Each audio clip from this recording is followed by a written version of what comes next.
Hola, buenas tardes a todos. Estamos acá para presentar la segunda edición de la traducción de La Melancolía del maestro Ángel Fareta.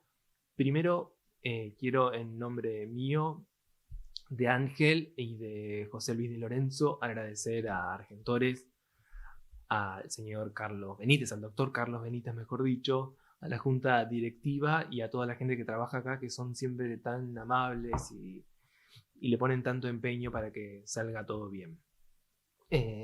También agradecerles a todos ustedes que están con nosotros, contarles de que, bueno, vamos a hacer una charla sobre el libro, una pequeña ronda de preguntas si alguien quiere comentar algo, y después hacemos al final una mesa donde van a estar los libros de Ángel y también algunas cosas para brindar. Así que bueno, gracias Ángel, ¿cómo estás? Gracias a vos. Bien. Hola, buenas noches. Ángel, segunda edición de la traducción de La Melancolía, con novedades, nuevo capítulo, nueva tapa, contanos cómo es. Sí, la tapa la encontraste vos, es un cuadro, aunque es un cuadro de mi pintor argentino favorito, que es Fortunato La Cámara, es un pintor de la Boca, lamentablemente menos conocido como Quinquela Martín. Pasa que Quinquela Martín se presta a la cosa de la Boca turística. En cambio, Fortunato La Cámara yo lo llamo el Hopper argentino. Tema de la soledad, todo. Y no conocía. Diego Ábalos encontró este cuadro y bueno, creo que saqué la segunda edición por el cuadro de La Cámara. Y bueno, agregamos un capítulo, unas 50 páginas, que lleva el capítulo, es el título de para nosotros, el último gran autor, compositor de lírica cantable, la llamo yo, a la poesía para ser cantada, que es Homero Expósito, que se llama Chau, no va más. Y donde intento hacer una reflexión entre el final autoconsciente del tango, ¿no? Final porque llegó a su meta, es lo mismo que decimos en el concepto de cine, ¿no? Cuando decimos que algo ha llegado al final es porque consiguió lo que se había propuesto. Y también por Chau, no va más, por si el despliegue que hacemos de la historia del tango argentino, más que de la historia de cierta poética del tango argentino, aunque no es lo único que trata del libro, muchos de ustedes lo habrán leído, sí, con esta autoconciencia, que son las últimas canciones de Homero Expósito, como Chau, no va más, Afiche, también es de alguna manera el fin o el final de cierta postura, posibilidad, pues, de la Argentina, ¿no? Ya que este es el libro que le dedicamos básicamente a la Argentina. Está dedicado a mi padre, que era italiano, que conoció a Gardel, y es el libro que más hemos dedicado a la Argentina y a la poética en general. Somos pocos, vamos a confesarlo. Como yo relativamente empecé a editar un poco tarde libros, entonces ahora en cada libro que saco trato de tocar 5 o 6 temas. He cumplido 70 años. Y esto es una poética del tango argentino, y una teoría sobre la Argentina, es una poética en general, ya que hablamos ahí de la poética en general, la lírica, hay una interpretación de un poema de Montale para mostrar las cartas, o sea, cómo es este método, y demás. Y también algo muy, para mí, bueno, para muchos de los presentes, imagino, otro capítulo, otra sección del libro que se llama Lo italiano como otredad ejemplar, ya que me parecía curioso, bueno, no sé, a esta altura no me parece nada curioso entre nosotros, sorprendente en todo caso, a veces disparatado y a veces hasta teratológico, que siendo un 65% de la población argentina de origen italiano, nuestra italianidad se haya quedado simplemente en hacer pseudo restaurantes italianos con la voz en off de Pavarotti, colgar 2 jamones de mierda resecos y una botella de Chianti, cómo no se han ocupado, salvo cosas sociológicas muy banales,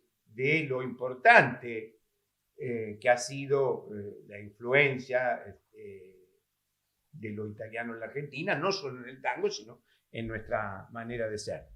Así que, bueno, el libro trata de varias cosas. Por esta circunstancia de sentirme un poco, no sé si culpable, pero de haber decidido publicar en forma de libro a partir de los 40, 45 años. A mí me parece central del libro una cuestión muy asombrosa cuando la leí, una cosa que realmente me sorprendió y me admiró y me hizo pensar muchísimo, que tiene que ver no solamente con la historia de la Argentina, sino también sobre su identidad y puntualmente sobre el lenguaje de los argentinos. Sí. Porque vos traes una idea que para mí es brillante, de cómo en realidad nuestra forma siglo XX de escribir y de hablar no tiene que ver con como nos enseñaron a nosotros, con Rubén Darío y el modernismo, Sí. sino por el contrario con Lepera. Exacto. Sí. ¿Por qué no desarrollas un poco eso? Porque es como la idea para mí más fuerte, si vos querés, desde un punto bueno, de vista. está el libro, básicamente, la parte de tango, la parte de poética. El tango está dedicado a Alfredo Lepera. Bueno, lo dice en el prólogo. Bueno, mi padre conoció a Gardel, aunque me enteré de esa amistad un poco después. O sea que mi padre era un snob al revés. ¿Sabe lo que es un snob al revés? ¿No? El snob es si un día, qué sé yo, se tropezó con, no sé, con Gardel o alguien y se lo conocí, fui amigo. También mi padre era snob al revés. O sea, yo me enteré post-mortem. Con pudor. Con pudor, exacto. Y bueno, pero mi padre siempre tenía una admiración extraordinaria por Lepera porque además es un enigma. Ustedes saben que nuestro país es un enigma. Perdón por lo que voy a decir porque se ha usado para un fregado, para un surcido. Pero nuestro país desde Mariano Moreno es un país de desapariciones. No es que eso es. Y Lepera es un desaparecido. Si bien se supone que hay algunos restos que murió en Medellín, él nació en Río de Janeiro, de padres calabreses, como es mi familia materna, vino a los pocos meses aquí, hizo unas obras de teatro, unas revistas, ya a los 25 años se va a París, donde regentea un cabaret y donde es crítico de cine. Fue el primer, no sé si argentino, en entrevistar a Alfred Hitchcock. ¿No? Incluso un tango de él, Cuesta Abajo, cita uno de los films ingleses mudos de Alfred Hitchcock, Townhill. Así que, bueno, con todas esas relaciones. Y además porque no se le daba importancia y cuando leía supuestas críticas o historias del tango, que en realidad son, salvo excepciones, son todas una porquería, o son el farolito y llorando y lagrimones y pelotudeces, y que le crearon esa fama ridícula al tango de nostálgico, cuando precisamente es melancólico, y precisamente lo que me llamaba, como dice el lugar común, por eso es común, poderosamente la atención, es que no se entendiera el genio de Lepera. Lepera, esos 7 tangos maravillosos, como Volver, Cuesta Abajo, los hizo en semanas para ilustrar escenas de las películas de Gardel. O sea que toda esa obra, ese opus leperiano, si podemos decirlo así, se hizo en semanas. Se hizo en semanas y su móvil era ilustrar momentos de las películas de Gardel. Y también me indignaba, bueno, está en el prólogo, ¿no? Cómo todavía se puede poner por encima de Lepera o de otros autores que para mí, como discípulos, que fueron los que más mala fama le dieron al tango, con esa cosa en fin, repelente, llorona, quejosa que tiene, que hace que muchas veces, o cíclicamente, ya que yo también fui joven en algún momento, hace que los jóvenes cíclicamente se aparten del tango, o de las letras del tango, precisamente por esa cosa llorosa, resentida que tiene. Así que creo que muchas veces es un leitmotiv, un hilo conductor, un común denominador que las teorías, los libros teóricos, ensayísticos, polémicos, siempre se escriben no solo por algo a favor, sino por algo en contra. Bueno, estoy parafraseando acá a Smith, ¿no? Y en realidad esto fue escrito a favor y fue escrito también en contra de cierto tipo de tanguería que ha hecho verdaderamente tanto mal. Y precisamente por eso, por Eugenio Lepera, porque creó una poética con 7, 8 canciones, ¿no? En pocas semanas, en pocos días, donde tratamos, creo que lo hemos conseguido, de analizar extensamente cada una de estas letras, cada una de estas líricas cantables, y poner también de manifiesto, porque hasta ese momento, posible que todavía hoy, si nuestra obra se conociera sobre todo centrada en el cine, en lo fantástico y todo eso. Entonces aquí traté de exponer mi método, mi filosofía del arte. Bueno, nos demos cuenta, fuera del cine. Entonces, como era la primera vez, espero que hay otros libros en marcha sobre lo fantástico, sobre la teoría del relato. Entonces, como era la primera vez en mi presentación, no en sociedad, sino con mis lectores, con mis posibles lectores, donde trataba teóricamente o utilizaba mi teoría, mi filosofía del arte, fuera del cine, del concepto de cine, precisamente ahí traté, en la traducción de la melancolía, traté de exponer in extenso toda mi metodología. Toda mi metodología que abarca diferentes elementos y diferentes disciplinas. Lo que yo he llamado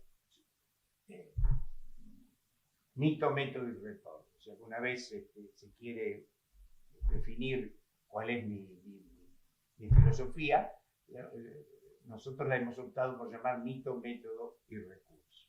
Y la hemos sintetizado en una palabra que es ricercar, que es volver a acercar, ricerca, es como se dice en italiano, de ahí viene research en inglés y no al revés, ricercar.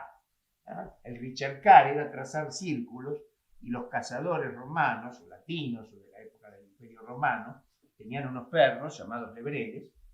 Por eso en la Divina Comedia dice que cuando aparezca el lebrel, derrotará definitivamente al anticristo y ahí finalmente el papado y el imperio harán las paces. Por cierto, el lebrel aparece en un cuadrito en el pasillo del Vaticano, lo que se supone que es el Vaticano, poco antes de asesinar al Papa en El Padrino 3. Fíjense. Y es ese perrito que está al final, en la muerte de Michele Corleone. Bueno, en ricercar, los romanos, cuando cazaban liebres, ¿se puede decir que se cazaban liebres? Son todos veganos. Supongo que sí. Bueno. Entonces cazaban liebres mediante los lebreles. El lebrel iba trazando cada vez más pequeños círculos, como en espirales. Ricercaba, hasta que encontraba el objeto. Y si bien el primero llamado a mi teoría, nuestra teoría, porque espero que sea de ustedes también, para eso le escribo, mito, método y recurso, la he sintetizado en esto que se llama ricercar. O sea que es... me di cuenta también, otras cosas que me impulsó a esto, es que desde hace años, tal vez ya más de casi un siglo, se intenta, toda interpretación, toda teoría de interpretación crítica, se ha dividido, que por un lado es todo pura estructura, pura forma, y por otro lado es todo contenido. Y eso es un absurdo, ¿no? Hay que analizarse las dos cosas al mismo tiempo, la estructura, la forma y el sentido. El sentido tanto en cuanto a producción como en cuanto a significado. Bueno, creo que me partí un poco del tema. No, está muy bien.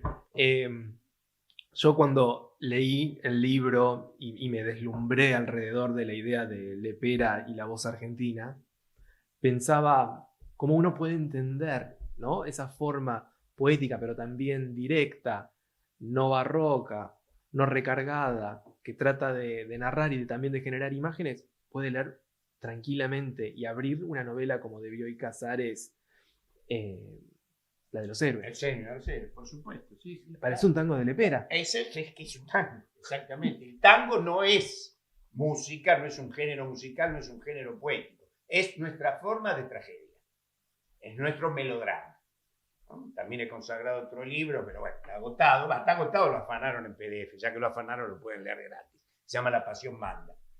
¿No? 20 años atrás edité un libro sobre el melodrama, sobre el concepto de melodrama, que es otra palabra que se usa despectivamente y no se entiende que el melodrama, que es la ópera italiana, ¿no? La ópera, el melodrama, es la única forma de mantener lo trágico, el sentido trágico en el mundo contemporáneo. Y eso es estrictamente político, Porque se habla tanto acá de que estamos en contra del liberalismo, el capitalismo salvaje, el FMI, y se cree que esto es una cosa meramente económica. Y es una cosa cultural, filosófica, metafísica, religiosa. Y el melodrama es la continuidad mediante el cine, el gran cine clásico de Hollywood, es melodrama. Las grandes novelas fantásticas son melodramas. El tango argentino es melodrama. ¿Por qué? Porque es tragedia. Y este mundo que se dice a veces solamente tocando el bombo, haciendo un grafitito de mierda, que se está en contra del neoliberalismo y del capitalismo salvaje, hay que entender que una de las principales expresiones de eso que se llama liberalismo, globalización, es su sentido antitrágico del mundo, porque se supone que hay que consumir y vamos siempre para adelante. Entonces, todo elemento trágico que se basa en que hay límites al entendimiento humano y por ende al progreso o al dichoso progreso, es una herramienta política, filosófica, que nunca tienen que estar separadas, de capital importancia.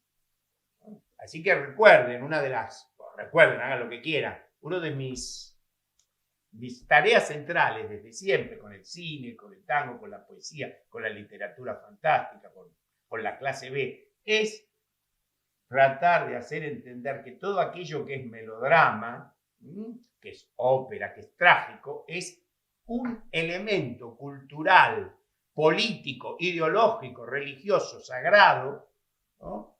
Que nos identifica a nosotros como argentinos y por ende como de origen latino, como de origen mediterráneo, como de origen siquiera culturalmente católico. Y si no nos definimos qué somos, de dónde venimos, ¿qué carajo vamos a combatir? Si uno no toma para sí el pasado cultural, sería como salir a pelear en un ring con una mano atada a la espalda. ¿Saben qué es la mano atada a la espalda? Es la tradición, es lo que nosotros traemos. Y si no sabemos lo que traemos, no nos vamos a poder defender jamás. Y la cultura, el trabajo intelectual, que yo me lo he tomado en serio, yo no me he dedicado al trabajo intelectual, a la filosofía, a dar clases, porque no quise cargar bolsas en el puerto, o porque no me daban fuerza para estas cosas. Yo he tratado siempre, como me enseñaron mis maestros, de ser un intelectual orgánico, un intelectual completo. O sea, no hago esto porque como una salida laboral, una salida del paso, sino porque sé, porque he sido enseñado por mis maestros, que soy el indicado, espero que otros también, como antes lo ha sido, para develar cierto tipo de conocimientos. Y ese tipo de conocimientos son fundamentales para, en este momento, más allá de la grieta y más allá de todo eso, en este momento en el cual no solo la Argentina, sino algo que todavía se llama Occidente y pensamiento europeo, está a punto de desaparecer. Esta guerra que está entre Rusia y Ucrania no es una simple guerra en ese lugar. Estamos ya dentro de la Tercera Guerra Mundial. Y acá se juega el destino, que va a ser algo que alguna vez se llamó Europa y alguna vez se llamó Occidente. Que tendremos toda una serie de problemas. Pero desde que al final de la Ilíada, Aquiles se conmueve de Príamo y le devuelve el cadáver de Héctor y lloran los dos, ahí nace el pensamiento occidental, que es el reconocimiento del otro, el reconocimiento de la libertad, el reconocimiento de... ¿Hemos hecho macana totalmente? Sí. Pero el pensamiento occidental, el pensamiento europeo, una de cuyas más alejadas provincias geográficamente, pero solo geográficamente, es la Argentina, porque eso es la Argentina. La Argentina es una continuidad de lo europeo, lo cual no quiere decir sentirse superior a una cosa y la otra, pero hay que saber de dónde se viene para saber a dónde va. Y precisamente una de las cosas más fundamentales que hemos hecho los argentinos, cultural, poéticamente, es precisamente el tango. La letra, tango como filosofía y todo eso. Y es importante, es agónico en este momento.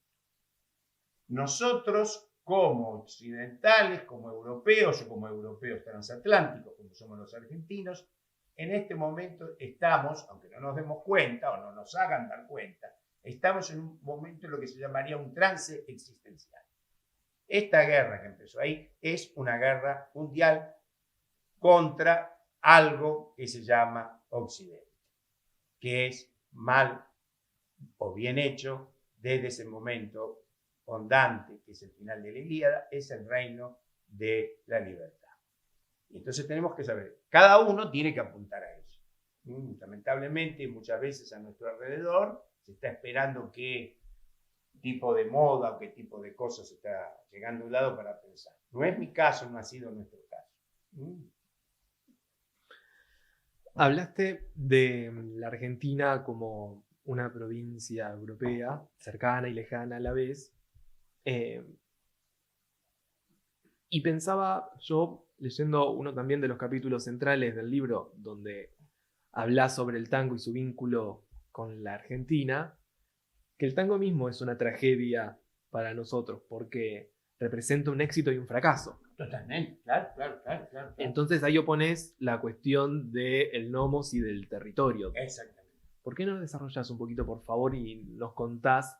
Porque creo que ahí es donde se entiende finalmente las posibilidades que tuvimos y los fracasos con los que cargamos también.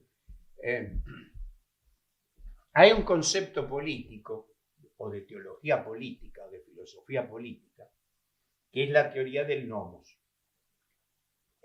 Nomos, en latín, quiere decir varias cosas. Básicamente quiere decir ley, pero quiere decir esa ley cómo se denomina, y ahí viene denominación, y quiere decir apropiación, pero no apropiación de un territorio solamente, en el sentido geográfico, terreno, sino apropiación de ese lugar. Esto es cuando Rómulo funda Roma, no es que funda simplemente una ciudad que está en la provincia del Lacio, sino que es una toma de posesión de lo que es lo propio, ¿no? Así como oikos nomos, que se tradujo o se vulgarizó en economía, es la administración. Nomos también es la administración del oikos, lo propio del hogar.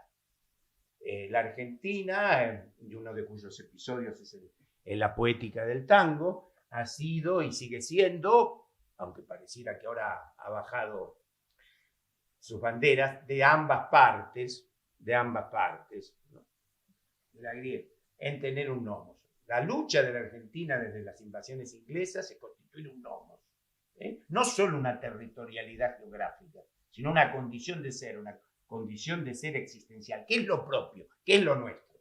Pero ¿qué es lo propio como lo nuestro? No como una isla flotante, sino como una continuidad de ciertos lugares de Europa. ¿Qué es al fin y al cabo la historia argentina o la historia americana?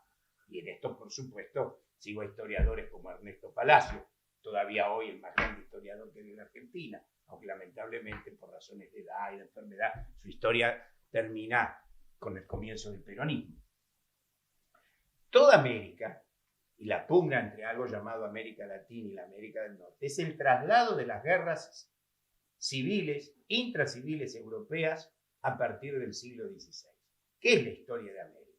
¿Qué es la historia argentina? ¿Qué es la historia de Latinoamérica? La historia norte-sur. Es la continuidad desde el descubrimiento de América y poco después del siglo XVI, a partir de la Reforma Protestante, 1517-1520, cuando la Europa, digamos, el otro lado del Atlántico, comienza sus guerras religiosas, que son guerras políticas y económicas. Bueno, ahí aparece la pugna entre imperio y liberalismo, entre economía tradicional o pensamiento tradicional, liberalismo, calvinismo, y esto se trasladó acá. ¿Qué es la Argentina? La Argentina es la continuidad de ciertas pugnas que comenzaron en Europa hace 500, 600 años y que se trasladaron a Argentina y se trasladaron del otro lado de la pugna de las guerras civiles a la América del Norte. Y hay solo dos países del continente, si América la llamamos geográficamente, que decidieron ser América. Uno en el extremo norte y otro en el extremo sur. A veces la providencia nos ayuda también simbólicamente en el mapa. Son dos países, Estados Unidos y nosotros, que decidieron, o decidimos a trancas y barrancas desde siempre ser América. Obviamente, dos Américas totalmente enfrentadas. Una anglosajona, protestante, puritana, liberal, y otra latina, mediterránea, católica, siquiera culturalmente católica. Y eso es la historia de la historia americana, la historia nuestra de hace 500 años, desde las invasiones inglesas. Y uno de estos episodios es el tango. El tango es una de las formas, una de nuestras formas, como nuestra literatura fantástica, como nuestra comida, como nuestro humor, como nuestro cine clásico, ¿sí? De pugnar, ¿no? De crear ese nomos, de contribuir a ese nomos, ¿no? Que es aquello que se vulgariza como ser nacional o identidad nacional, pero esas son pequeñeces esentistas. Es el nomos, es la apropiación, esto es mío, ¿es mío por qué? Porque he decidido que sea mío, me he apropiado de que sea mío, porque si no se lo va a apropiar otro, y aparte no es que me lo apropio geográficamente. Ahí está, le doy un nombre, y qué mejor nombre que un lenguaje. Y es hora de pensar, más allá de la tontería meramente sociológica, ¿por qué carajo el español o el castellano de la Argentina es totalmente distinto del resto de algo llamado latinoamericano? No el uso del tú, sino como pronunciamos la Z, la L, todo eso. ¿Ustedes creen que es porque simplemente pasó algún aerolito? Eso es parte del nomos. Esa es nuestra parte donde ya desde el lenguaje, que es fundamental, como dice Heidegger, la casa del ser, y se supone que en la Argentina o en Buenos Aires al menos hubo una especie de eclosión de algo llamado lacanismo. Si hubieran entendido dos palabras de Lacan, vieron que hincha las pelotas continuamente con el lenguaje. Entonces no entiendo cómo algo que supuestamente culturalmente en la Argentina o en Buenos Aires en todo caso es tan fuerte, no comprendemos que no tenemos que quedarnos con la pequeña viñeta sociológica de que no usamos el tú, no usamos el vosotros, no pronunciamos la L, no pronunciamos la Z. No es un defecto. Tampoco necesariamente es una virtud, es una disposición, es parte de nuestro nomos, es parte del trazado, para usar otra palabra latina, que también es política, es para trazar nuestro limes. Se tiene poder, se es político, se trabaja en lo político cuando se trazan dos cosas, el nomos, lo propio, y el límite, el limes, esta rayita. A partir de esta rayita está lo demás. Y esto, el tango, la poética del tango argentino, como nuestro cine clásico, como nuestra literatura, como nuestros personajes míticos, nuestros personajes políticos, como el Martín Fierro. Porque el tango es, la poética del tango argentino es y no es la continuación de la gauchesca, porque faltaba algo. La gauchesca, hacia 1920, está petrificada en folclore. Pero ahí en ese momento, ¿qué pasó? Llegó la segunda inmigración europea, básicamente de origen italiano y en una medida menor, numéricamente, no menos importante culturalmente, judía. Y ahí cambiamos el plan. Ahí vino la segunda articulación de nuestro nomos y de nuestro pensamiento. Y obviamente, simplemente, así como digo que muchas veces algunos boludos y boludas, porque ahora estamos igualados también en eso. Recuerden, la igualdad también es para la estupidez, ¿sí? Así que hay boludos y boludas. Hay cretinos y cretinas. También la igualdad trata sobre eso. Entonces, cuando a veces me preguntan, no, pero eso del concepto de lo austrohúngaro, mira, simplemente agarrar los credits o las biografías de los productores, de los dueños de los estudios, y qué curiosos son todos judíos austrohúngaros. Bueno, qué curioso que desde Le Pen en adelante, cuando uno agarra que la mayor parte de los cantantes, de los directores de orquesta, los compositores son todos de apellidos italianos y algunos judíos. Es eso. ¿Por qué pasa eso? La filosofía, el pensar, es preguntarse. Y luego hacer comparaciones. Lo que Mallarmé llamaba el demonio de la analogía. Es científico también. No es científico como las matemáticas, pero también es científico. Porque parte de prueba a error. Entonces ahí llama precisamente eso, precisamente algo que llama la atención. Y si bien esto se hablaba en casa, con mi padre, digo, pero ¿cómo puede ser que Lepera se lo tome incluso en algunas historias de tango, espantosas, totalmente carentes de sentido? Porque creo que lo llama también me llamó a hacer una teoría del cine, como el concepto de cine, porque las teorías del cine, las historias del cine, no solo las argentinas que leían, eran espantosas, eran ridículas, ¿no? Y después también por algo de típicamente político, ¿no? Recuerden siempre que el enemigo siempre nos entiende mejor porque nos entiende más rápido.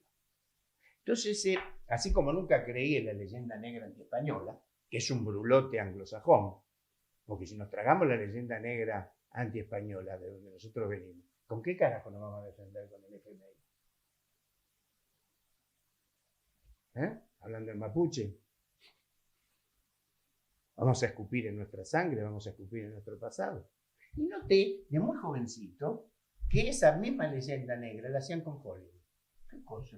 ¿No? Hollywood era la capital del vicio, ¿no? Eran todos los productores, no hacían nada, hasta que, pensando, analizando, descubrimos que había un común denominador y un común enemigo que fabricó tanto la leyenda negra antiespañola, la leyenda negra anticatólica, como la leyenda negra de Hollywood. Entonces hay que entender eso, ¿no? El enemigo, ¿quién es el enemigo? ¿Quién fabrica esa leyenda negra? ¿No? Porque el enemigo siempre nos entiende mejor, porque nos entiende más rápido. Entonces, esto también me llevó a esto con respecto a la letra del tango. ¿Por qué Lepera? Porque ¿qué era lo que Lepera? ¿Qué era lo que Lepera tenía y no tenía? Porque no se queda con el lamento, simplemente, o el farolito, el barrio de la Boca, o yo qué sé qué pelotudez. Si hay una canción, una lírica cantable de todo el siglo XX, y trato de demostrarlo en 50 páginas, que sea comparable en la cantidad de temas, metáforas filosóficas, religiosas y hasta proféticas de lo que va a ser la Argentina, como la canción Volver, desafío a cualquiera, y en cualquier otro idioma, al menos de los que conozco, de los que puedo leer. No hay ninguna canción. Y eso es una herramienta, eso es una herramienta. Y otra cosa también que me llevó, que es otra de nuestras increíbles pelotudeces que tenemos. El tango canta siempre al amor, ¿cómo es? Fallido. Pero esto es una imbecilidad. Nadie leyó poesía. Desde Safo de Lesbos, la poesía, la lírica, es el amor desgraciado. Si el hombre o la mujer no lo deja, no podemos escribir nada. Si Romeo y Julieta se hubieran casado, ¿qué hacía Shakespeare? Ustedes conocen lírica de Becker, de Eugenio Montale, de William Shakespeare, de Lope de Vega, que le cante al amor feliz. Se tiene que morir, se tiene que aparecer, hacerte los cuernos, qué sé yo. Irse, escaparse, no quererte más. Y entonces, ¿por qué reprocharle al tango lo que se viene haciendo desde Safo de Lesbos, 700 años antes de Cristo en Grecia, que inventó la lírica? ¿Qué pasa eso? Ahí hay un defecto. Ahí hay un defecto constitutivo nuestro. Primero culturalmente, lógicamente con las pelotudeces que están enseñando en el colegio ahora. Ni siquiera pueden leer el título de un diario, obviamente se van a preocupar de la lírica. Entonces, si tenemos esto, si tenemos este talón, no talón de Aquiles, tenemos el talón, las piernas, las rodillas y hasta el culo de Aquiles. De no entender lo propio, ¿a usted le parece con eso suponer que el tango simplemente es la única poesía que le canta al amor desgraciado? Yo diría, al contrario, pongo ejemplo. Creo que en la historia de la poesía hay 2 libros y son malos que le cantan al amor feliz. Por ejemplo, al amor matrimonial. Uno de Lugones, por cierto. El libro Fiel es uno de los peores de Lugones. Entonces, ¿cómo esto, desde hace 3000 años, es la base de la poesía lírica, se le achaca como un error al tango argentino?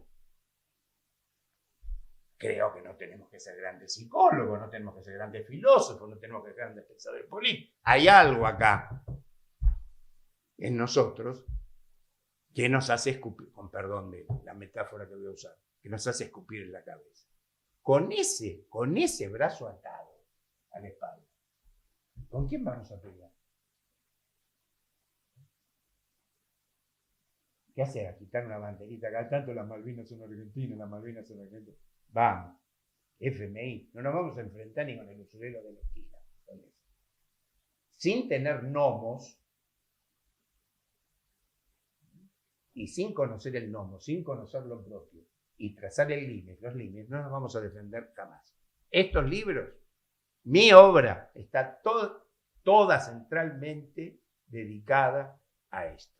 Aparte, si puede entretener y enseñar unas cosas, está bien. Pero básicamente su eje, su centro, su razón de ser es eso. Tener armas, tener herramientas intelectuales para defender. Y no esperar la última pelotudez que generalmente llega de París. Como he dicho por ahí, París es la tierra prometida del camelo. Para pensar. Hay que pensar con lo propio, sobre todo con el lenguaje. Y precisamente lo que hizo Lepera es cambiar el lenguaje. Apartar todo eso gauchesco que ya se había convertido en folclore y en nostalgia de los estancieros. Que pasaban entre disfrazarse de gaucho y jugar al polo. Así no fue. Y también del cocoliche. Una cosa muy importante que tiene Alfredo Lepera y el italiano es terminar con el cocoliche. Terminar con el grotesco criollo, que tuvo su valor, el de Armando Di Giepoli, esas cosas de actores disfrazados de italiano y hablando supuestamente mal.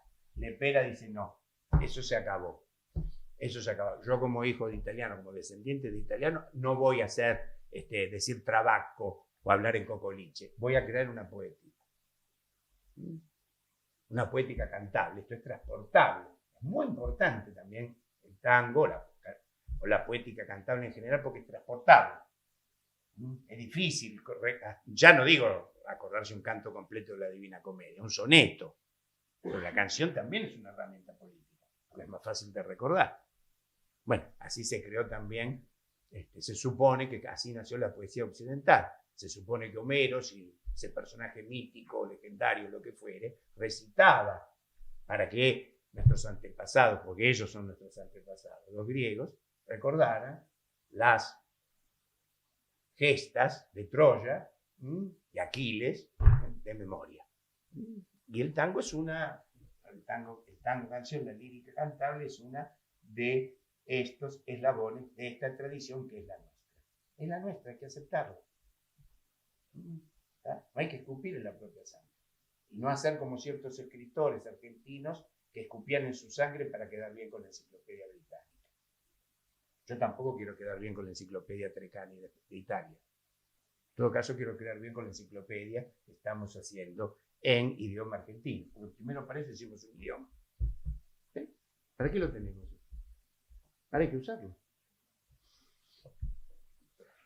Bueno, acabas de nombrar a Homero y el libro también termina con otro Homero que concluye con nuestro tango. Así es. ¿Cuál sería para vos, ya terminando, la idea autoconsciente de nuestro tango? ¿Qué viene a reconocer de sí mismo y cuál es su canto final, su elegía, como vos decís? ¿Es un fracaso? ¿Es un triunfo? ¿Es una tragedia. O sea, no es triunfo ni fracaso, ¿no? O sea, deja las herramientas hasta la batalla, hasta la próxima batalla.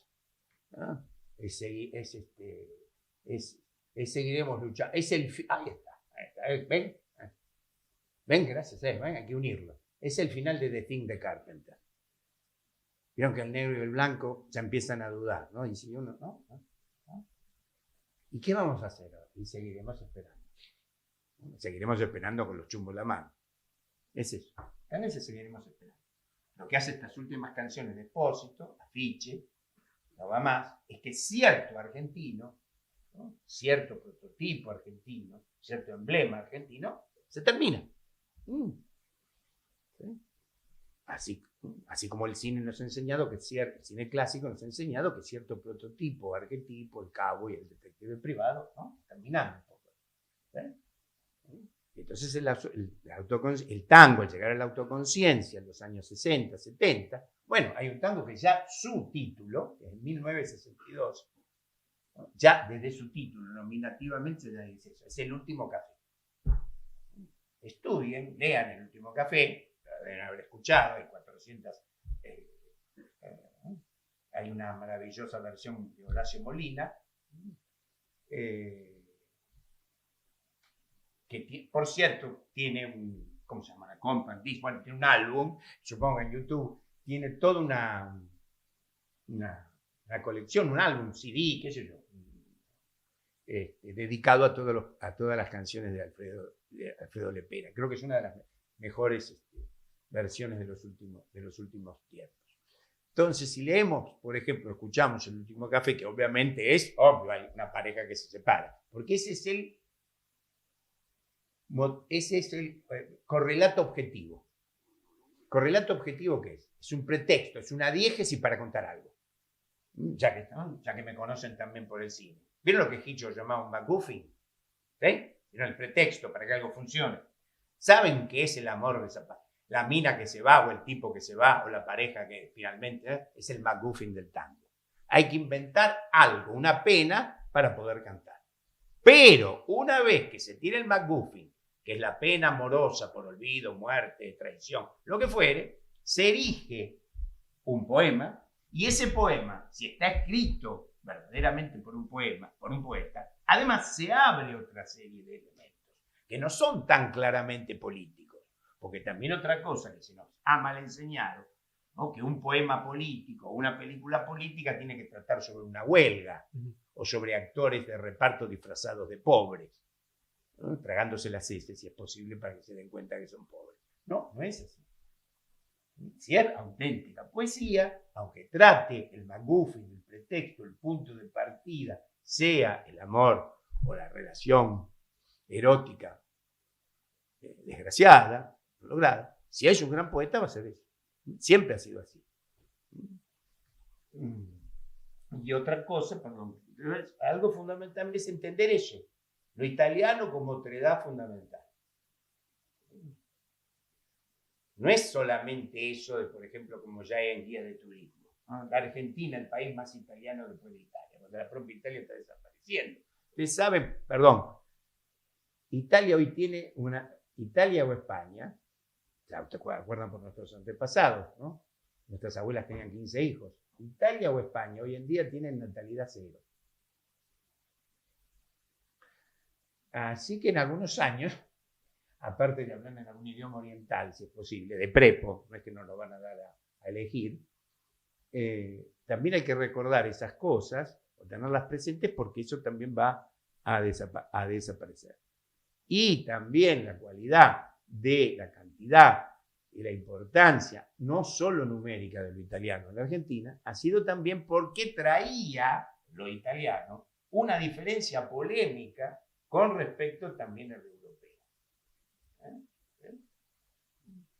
O sea, traía esa cosa que el mundo anglosajón siempre nos ha dicho, somos italianos, somos. En política, Maquiavelo. En sexo, Casanova. ¿No? Y en religión, jesuitas.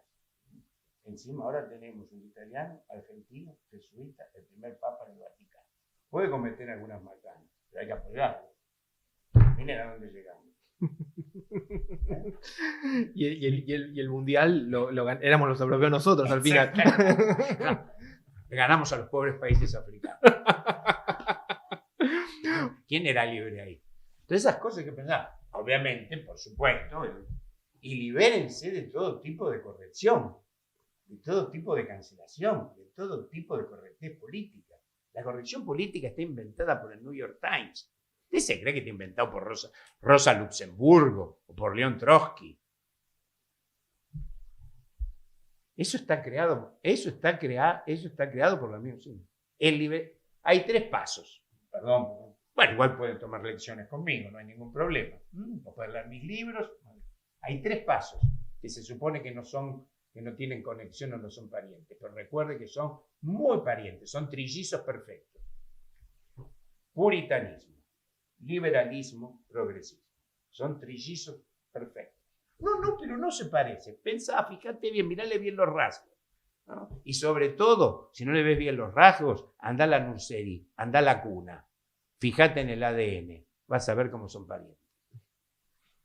Si te los atacás por separado, estás listo, pues te van a atacar de 3. Es como la hidra de Lerna. Hay que cortar una cabeza Y como hizo también precisamente Hércules, quemar la otra para que no vuelva a surgir. Bien. Gracias por haber venido. Gracias de verdad a todos ustedes. Ahora los esperamos para un pequeño brindis entre todos y por favor, les recomiendo de verdad a toda la gente que le interese la poesía, que le interese escribir, que le interese dirigir, pero que le interese principalmente pensar qué es ser argentino y qué lugar nos toca en la historia, acérquense en este libro. Les va a ayudar no solamente a pensar, sino también a crecer como personas. Gracias a todos. Gracias.